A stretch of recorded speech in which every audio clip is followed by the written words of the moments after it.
what was said? What was the message, man to man inside that locker room after the game? We had a great season. 14-2. Great team. Family-oriented team. Flock Nation. I was rooting for you. We were all rooting for you. How dare you? So, first of all, let's get that out the way. Yo, Black Quarterback Series, playoff edition.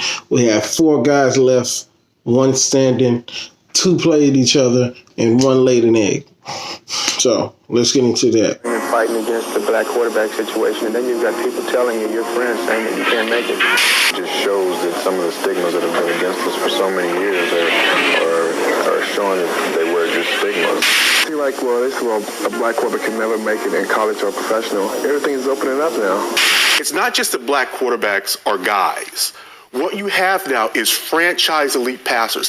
Assuming I'm rooting for everybody that's black. Yeah. Assuming I'm rooting for everybody that's black. Look. Assuming I'm rooting for everybody that's black. Spent thousands of racks on handmade new rags. Assuming I'm rooting for everybody that's black. That's everybody from sports to college class to rap and back. So what we have here, let's go to Green Bay first. So let's go to Green Bay first. So Seattle, Russell Wilson, he did Russell Wilson things, but his magic ran out. His magic ran out. He just couldn't elevate that sorry team that he played for in order to be as great as he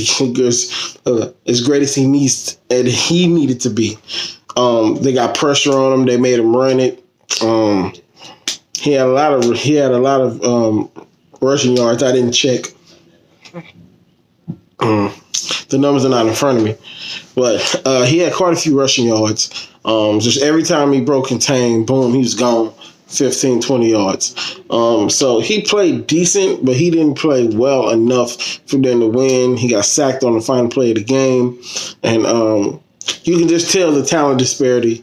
Not don't get me wrong, Seattle made some good plays down the stretch. They had a defensive stop that gave Seattle back the ball, but they was down 2 possessions, and Aaron Rodgers just made every play that he needed to make in order to win the game. So Seattle was gone. They had a pretty good season, kind of up and down. You would like for Seattle to get more weapons moving forward. So his numbers were 21 for 31, 217 yards, a touchdown, and his rushing yards that are right here that I don't know what they are yet. So moving on to KC and Texans. Oh my God, this game, man, was crazy. So let me set the stage for y'all. So I'm sure a lot of y'all are basketball fans. I'm sure a lot of y'all are basketball fans. Do y'all remember when Golden State was in their heyday a year ago, and Golden State would get down by like 10, 15 points going into half, and then they hit you with a flurry of like 4 threes, 3 blocks, 10, 15, and going like a 20-5 run. Going like a 20-5 run. That's what happened to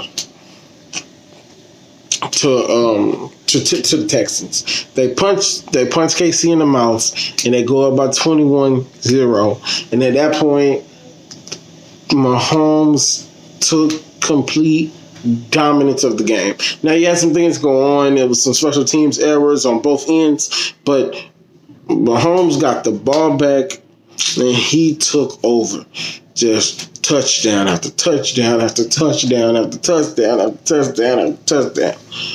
He scored 28 touchdowns straight. 5 touchdowns straight, 28 points in 10 minutes. 14 points in a minute and a half, 21 points in 3 minutes. Or 3.5 minutes. Like, these numbers are crazy. He's the second player, I think, other than Doug Flutie, to score 28 points in a quarter. So we're going in a half, and along this run Houston didn't get any points until the end of and they got a field goal and then they missed the field goal at the end of the half. So we go on to halftime, and so the Texans is like, oh my God, here we go. We just gave them a 24-point lead and blah, blah, blah. Kansas City gets the ball coming out and they go right on ahead and score. And it was pretty much a wrap after that, but Deshaun kept fighting. Deshaun got a couple more touchdowns after that. And his receivers just couldn't catch the ball. He running for his life. Just couldn't never get nothing going. So the final score ended up being 31-51.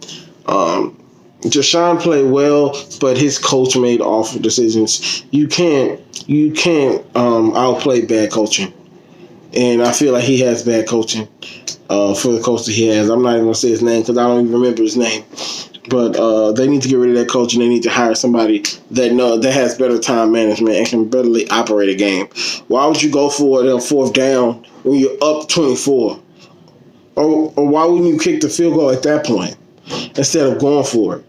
Why would you fake it when you up 20-something and then give them the ball at the 30-40 yard line when you know this offense is explosive? Like those are things you just don't do. So Patrick Mahomes' numbers: 23 for 35, 321, 5 touchdowns, balled out, crazy, balling out of control. Texans. Deshaun's numbers: 31 for 52. 388 yards, 2 touchdowns. I think he had some rush numbers in there. They both had some rush numbers in there. I didn't even look for the rush numbers. I'm gonna put everybody's rush numbers along with them. So that's that. And so let's get to man of the hour. And so initially I pre-made this video. But I had to remake it. So this is how it was when it first happened. I'm going to show y'all a little bit of it. This is how it was when it first happened. Let's get to it. Let's get this shit over with. This is what happens when you rest your players for 3 weeks. When you rest everybody for 3 weeks, that wasn't hurt. They didn't play week 17. Walk out the room, I'm pissed. Because, of course, they should have played well. But when you rest players for 3 weeks for one game and y'all been rolling, why would you do that? That just doesn't make sense to me. And they just didn't look like Baltimore. They picked this game to have their worst game. John Harbaugh is getting worked. He's getting out coached. I'm thoroughly disappointed in everybody in the Ravens organization. And we had high hopes for this team. And now they're going home early to Tennessee. Not saying Tennessee is not a good team, but come on now. Y'all supposed to come in and smack them in the mouth. When LeBron lost in the 2011 finals, they're going to discredit everything he did in the season just because he had one bad game. And that's sad. Because he didn't give up however many points they're going to end up getting up at the end of the game, because I'm not even watching it. I stopped watching. It's like the end of the third. I'm done.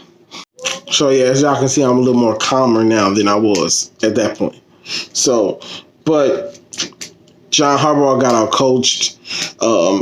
You should never rest your players 3 weeks and then expect them to play at a higher level from somebody who just played a week ago. Bad coaching. Lamar played bad, but Lamar played bad, but it wasn't his decision to bench himself week 17. So I don't fault him for that. And I fought him for the 2 interceptions. I fought him for the fumble.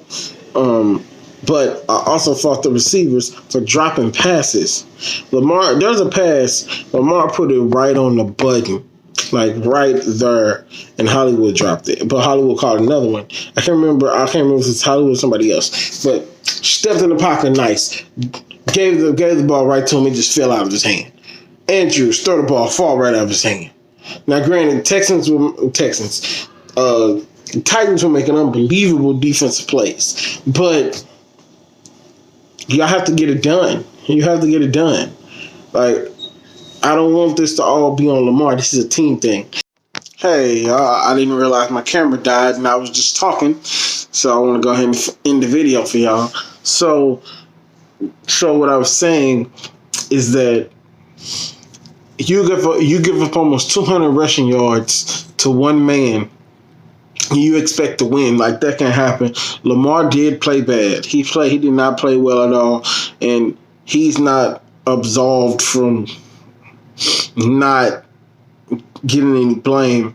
But when you throw, what was it, 59, 60 passes, that's not Lamar's game. He's not Deshaun. He's not Patrick Mahomes. Or, of course, he's in the league with those guys, but he's not that great of a passer yet.